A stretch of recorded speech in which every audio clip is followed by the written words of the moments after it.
بسم الله الرحمن الرحيم.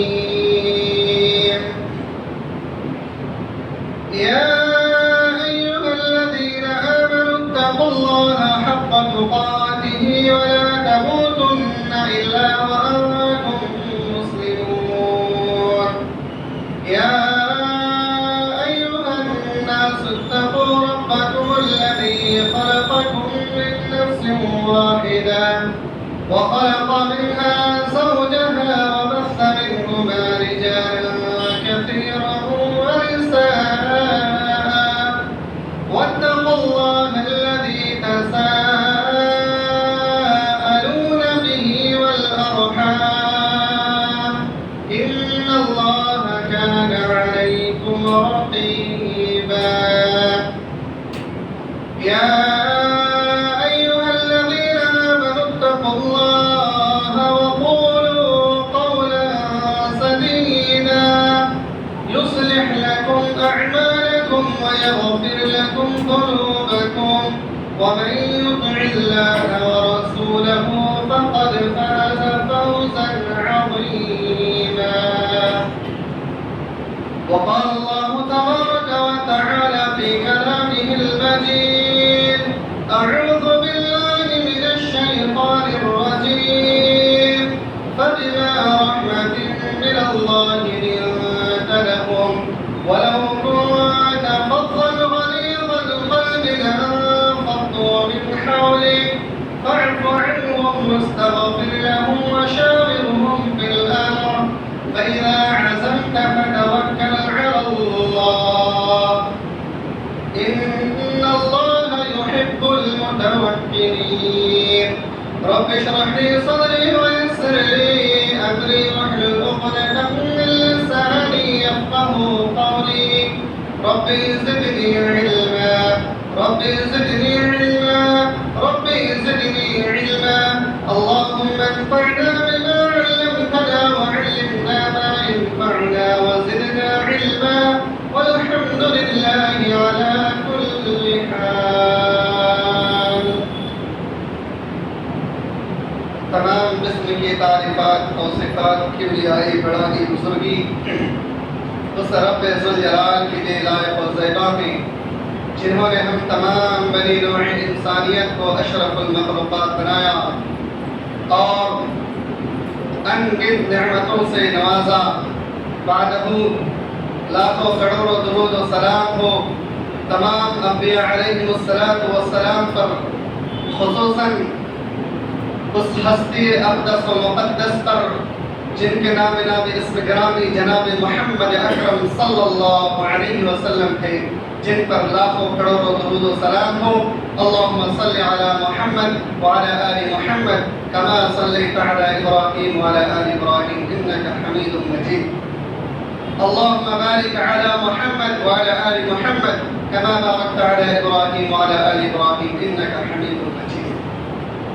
محترم سامعین کرام، حاضرین جمعہ، بزرگوں، دوستوں، ماں اور بہنوں، خطبہ مسورہ میں قرآن حکیم کی ایک آیت کریمہ کا تلاوت کی ہے میں نے، جس کے اندر اللہ سبحانہ و تعالی نے اپنے پیارے حبیب جناب محمد اکرم صلی اللہ علیہ وسلم کے بارے میں چند باتیں، چند صفات ذکر فرمائی ہیں، جس آیت کے تحت آج انشاءاللہ آپ صلی اللہ علیہ وسلم کے اخلاق کے تعلق سے چند باتیں آپ کے سامنے رکھنے کی زحمت کریں گے انشاءاللہ کہ آپ صلی اللہ علیہ وسلم کا اخلاق کردار کیسا تھا اور ہمارا اور آپ کا اخلاق و کردار کیسا ہے. دونوں میں پھر توازن کریں گے، ملائیں گے کہ کیا ہم اور آپ صلی اللہ علیہ وسلم کے آخری امتی کہلانے کا حقدار ہیں یا نہیں. آپ صلی اللہ علیہ وسلم کا اخلاق کا معیار کتنا بلند تھا، ہمارا اخلاق کتنا زیادہ بہتر ہے یا اس میں کچھ بہتر کرنے کی ضرورت ہے. اس بات کی ہم کوشش کریں گے اس خطبے کے اندر انشاءاللہ. اللہ سبحانہ و تعالی نے اس آیت کریمہ کے اندر ارشاد فرمایا فَبِمَا رَحْمَةٍ مِّنَ اللَّهِ لِنْتَ لَهُمْ. اے نبی جناب محمد اکرم صلی اللہ علیہ وسلم، آپ اللہ کی رحمت سے نرم دل ہیں، آپ سخت دل نہیں ہیں۔ فَبِمَا رَحْمَةٍ مِّنَ اللَّهِ لِنْتَ لَهُمْ وَلَوْ كُنْتَ فَظًّا غَلِيظَ الْقَلْبِ، اور اگر آپ ان کے لیے بد زبان سخت دل ہوتے، لَانفَضُّوا مِنْ حَوْلِكَ، تو آپ کے پاس سے لوگ چھٹ جاتے، آپ کے پاس سے لوگ دور ہو جاتے، آپ کے پاس ہرگز نہ رہتے۔ فَاعْفُ عَنْهُمْ، آپ انہیں درگزر فرما دیں، آپ انہیں معاف کر دیں۔ وَاسْتَغْفِرْ لَهُمْ، اور آپ ان کے لیے استغفار کریں، معافی طلب کریں۔ وَشَاوِرْهُمْ فِي الْأَمْرِ، اور کام میں ان سے مشورہ طلب کریں، کسی بھی کام میں ان سے مشورہ لیا کریں۔ وَشَاوِرْهُمْ فِي الْأَمْرِ فَإِذَا عَزَمْتَ فَتَوَكَّلْ عَلَى اللَّهِ، اور جب آپ کا پختہ ارادہ ہو جائے، فَإِذَا عَزَمْتَ فَتَوَكَّلْ عَلَى اللَّهِ، تو اللہ پر بھروسہ کرے۔ إِنَّ اللَّهَ يُحِبُّ الْمُتَوَكِّلِينَ، بے شک اللہ رب العالمین توکل کرنے والوں پر سے محبت فرماتا ہے، محبت کرتا ہے۔ اس آیت کریمہ میں اللہ رب العالمین اپنے پیارے حبیب جناب محمد اکرم صلی اللہ علیہ وسلم کو نرم مزاج کے، اچھے زبان کے، اخلاق حسنہ کو بہترین انداز میں پیش کرنے کو بیان فرماتے ہیں کہ آپ اپنے دل کو نرم بنائیں، آپ اپنے زبان کو سخت لہجوں میں استعمال نہ کریں، آپ اپنے دل میں ان لوگوں کے لیے رحم دلی کا معاملہ کریں، اور اگر کسی سے کوئی خطا ہو جائے، کوئی آپ کے ساتھ بدسلوکی کرے، کوئی آپ کے ساتھ بدتمیزی کرے، آپ ان کے ساتھ بھی رحم دلی کے ساتھ پیش آئیں۔ آپ کا اخلاق اتنا بہتر ہونا چاہیے کہ وہ سامنے والا دیکھ کر کے ہی آپ پر ایمان لانے پہ مجبور ہو جائے، آپ کو اس انداز میں پیش آنا چاہیے، حتیٰ کہ آپ ان کے لیے استغفار بھی کیا کریں، اور ان تمام لوگوں سے مشورہ بھی طلب کیا کریں کسی کام کے معاملے میں، چاہے وہ آپ کے دوست ہوں یا آپ کے دشمن ہو، آپ ان سے مشورہ بھی طلب کیا کریں۔ اللہ رب العالمین حکم دیتا ہے، لیکن جب آپ کا پختہ ارادہ ہو جائے، اللہ پر بھروسہ ہو جائے، تو آپ اللہ پر پورا بھروسہ کریں، کیونکہ اللہ رب العالمین بھروسہ کرنے والے سے محبت فرماتا ہے۔ یہ آیت کریمہ اللہ کے رسول صلی اللہ علیہ وسلم کے اوپر نازل فرما کر اس امت کے لیے پیغام ہے کہ یہ مزاج، یہ اچھی زبان، اچھے لہجہ، اخلاق حسنہ اس امتی کے لیے بھی ضروری ہے۔ آپ بھی اپنے لہجے کو، آپ بھی اپنے زبان کو، آپ بھی اپنے مزاج کو، آپ بھی اپنے دل کو نرم مزاج بنائیں، سخت مزاج نہ بنائیں، کیونکہ آپ آخری نبی کی امتی ہیں۔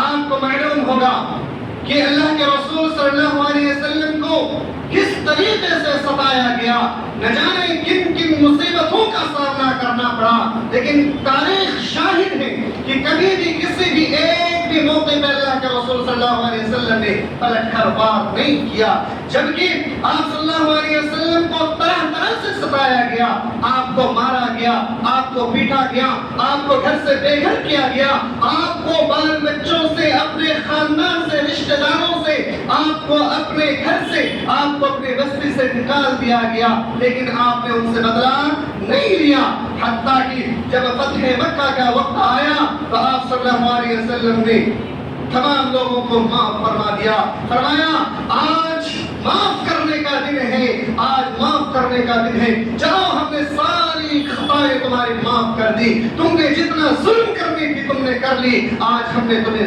سارا کا سارا تمہارے گناہوں کو معاف کر کے تمہیں معاف کر دی، اللہ رب العالمین تمہاری مغفرت فرمائے۔ اللہ کے رسول صلی اللہ علیہ وسلم کا یہ اخلاق تھا۔ ہم اور آپ، ہم سے اگر کسی بھائی اگر صرف 10 روپے ہی کا مطالبہ کر لے، اگر جبرن لے لے، تو ہم ان سے لڑنا بھیڑنا شروع کر دیتے ہیں۔ ہمارا اخلاق دیکھیے، سامنے والا اگر ہمیں اونچی آواز میں کوئی بات کہہ دے تو ہم بھی اسے فوراً جواب دینے کو تیار ہو جاتے ہیں، اور اسی انداز میں اسے بھی جواب دیتے ہیں۔ ہمارا یہ اخلاق نہیں ہے کہ سامنے والا آپ کو بدسلوکی کے ساتھ پیش آئے اور آپ بھی اس کے ساتھ